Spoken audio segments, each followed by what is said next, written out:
Ribuan terima kasih atas wejangannya, atas sambutannya yang sangat hangat dan yang sangat luar biasa.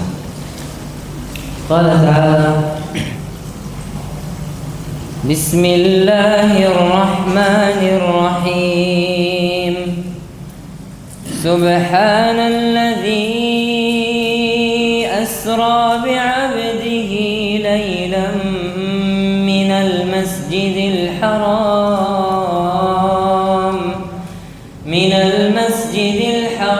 ilal masjidil aqsa alladzi barakna hawlahu linuriyahu min ayatina innahu huwas sami'ul basir.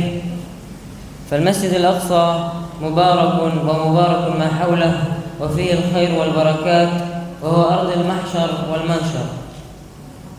Ya, beliau membacakan satu ayat yang mungkin sudah sering kita dengar. Maha suci Allah yang mengisra dan mi'rajkan nabinya dari Masjidil Haram ke Masjidil Aqsa, yang mana di sana Allah janjikan bahwa sekitarannya dan seluruh tempatnya itu ada keberkahan di sana. Wal Masjidil Aqsa aidan huwa masra an-nabi sallallahu alaihi wasallam wa ma'rajuhu ila as-sama' حيث كان النبي إماما بجميع الأنبياء في المسجد الأقصى. Masjidil Aqsa menjadi tempat di mana Nabi Shallallahu Alaihi Wasallam berhenti sebelum Nabi Muhammad Shallallahu Alaihi Wasallam Allah angkat ke langit untuk bermi'raj. Dan di sana Nabi Shallallahu Alaihi Wasallam mengimami para anbiya, para nabi berkumpul dan sholat jamaah lalu diimami oleh Nabi Muhammad Shallallahu Alaihi Wasallam. Karena beliau betul-betul sempat merasakan bagaimana getirnya perjuangan kemarin para masyarakat di Gaza kemarin. في خلال الحرب كنا نسكن في مكان صغير هو في الأصل يعني مكان يعيش فيه الحيوانات ولكن اضطررنا أن نعيش فيه لأن بيتنا تدمر. Yang memang tidak layak, yang memang tidak seharusnya ditempati oleh manusia, tetapi karena keadaan yang memaksa, rumah beliau hancur, rumah masyarakat hancur, akhirnya beliau dengan keluarganya dan beberapa masyarakat yang lain tinggal di tempat tinggal hewan-hewan di sana. Nah, akhirnya banyak yang terluka dan banyak daripada anggota keluarganya yang menjadi korban. وكان هناك جندي من بعيد يعني في سلاح القناص نعم فأطلق رصاصة على قلب جدي فخرجت من الخلف هو على كرسي يعني كرسي متحرك ودخلت في قدم ابن عمي يعني هو يدفعه كان. Akhirnya yang dirasakan langsung oleh kakeknya terkena tembakan, kakeknya beliau ini terkena tembakan peluru yang menembus Bapak dari dadanya tembus ke belakangnya, yang akhirnya begitupun terjadi oleh ibnu ammihi, oleh anak daripada pamannya. وأطلق رصاصة أخرى على قد تلقت إسرائيل دعم كبير من الدول الغربية وعلى رأسهم أمريكا من جميع الأسلحة والطعام والمال لكي يبدأوا حرب 7 أكتوبر على غزة. Kenapa Israel itu bisa kuat? Mereka sebenarnya lemah, tetapi mereka mendapatkan bantuan dari negara-negara barat, dan yang paling besarnya adalah Amerika, dari makanan, minuman dan persenjataannya mereka. يجب علينا أن ندعم إخواننا في غزة فيما نستطيع فعله مثل الدعاء أو التبرع بالمال لهم. Maka untuk kita semua beliau mengingatkan yang nggak bisa berangkat ke sana, tetapi mereka adalah saudara-saudara Muslim kita. Maka paling tidak jangan sampai lupa kita hanya bisa membantu doa, maka kita harus membantu dengan doa. Jika ada sedikit harta yang bisa kita sisihkan, maka kita sisihkan untuk membantu saudara-saudara kita di sana. Beliau berkata ini benar-benar dari hati karena pernah merasakan bagaimana getirnya kehidupan di sana. قال النبي صلى الله عليه وسلم عن زيد بن خالد رضي الله عنه من جهز غازيا في سبيل الله فقد غزا ومن خلف من أهل بيته غازيا فقد غزا متفق عليه. Beliau menyampaikan satu hadis dari Rasul sallallahu alaihi wasallam bahwa barang siapa yang membantu dan menyiapkan dan memberi persediaan untuk orang-orang yang ingin berangkat pada peperangan, walaupun mereka enggak berangkat, tetapi mereka sudah mendapatkan pahala seakan-akan mereka berangkat untuk berperang di jalan Allah. Kita sudah tahu semua bagaimana pahala jihad di jalan Allah itu sangat luar biasa. Untuk orang-orang yang tidak bisa berjihad langsung di lapangan, maka kata Rasulullah SAW, mereka yang bisa membantu secara material, maka seakan-akan mereka sudah berangkat ke sana juga.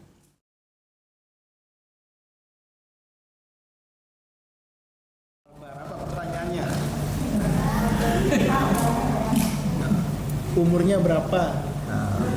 Umurnya berapa? Umurnya Berapa, Set? katanya nggak bisa jawab umurnya. Oh gitu. Umurnya di antara 15 tahun ya. Iya, kurang lebih. 15 tahun, 15 tahun. Apalagi pertanyaannya? Ada pertanyaan lagi? Hah? Kalau nggak ada kasih hadiah ya. Masya Allah. Takbir, Allahu Akbar. Allahu Akbar. أبي بخير إنه بخير يعني Apa? بخير. Alhamdulillah ayahnya sekarang dalam keadaan yang sehat walafiat. Alhamdulillah. نتواصل معه يعني. Ya. Nah, dan minta doanya juga untuk beliau.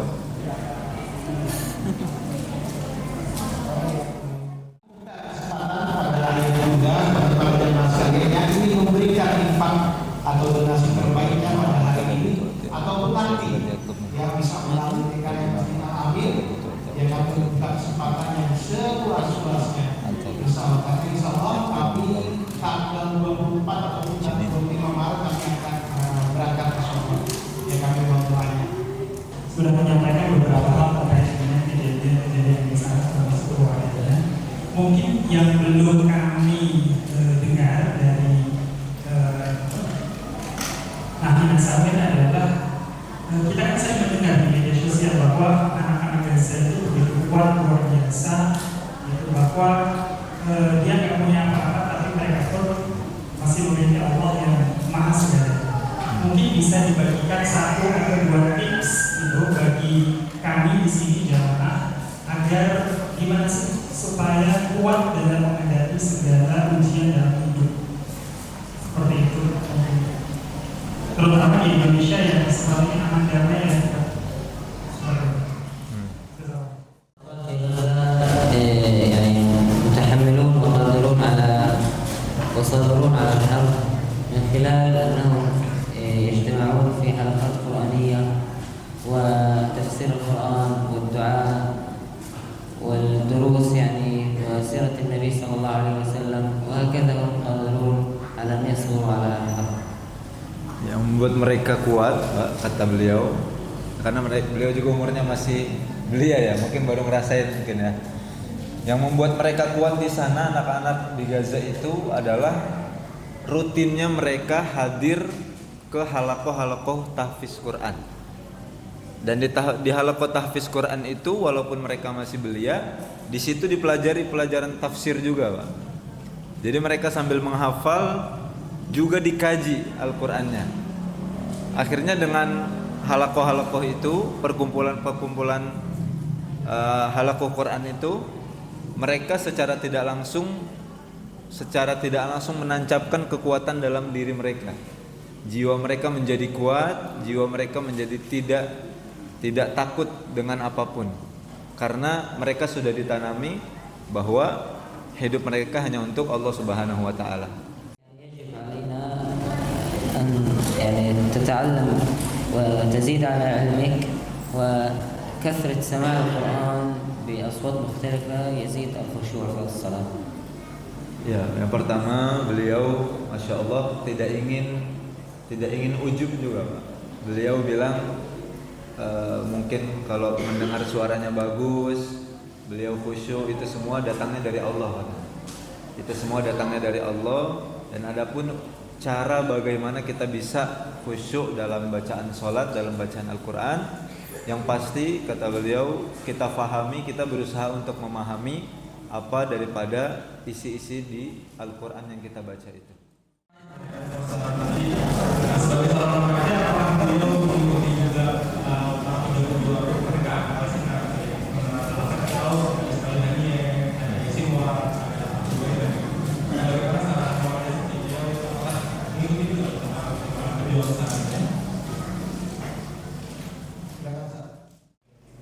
Jadi di Gaza itu banyak sekali Pak.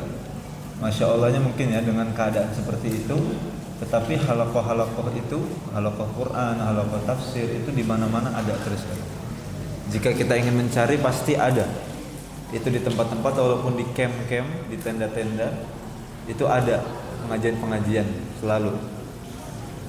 Hafalan-hafalan Al-Quran itu selalu ada. Mau dimanapun kita cari ada.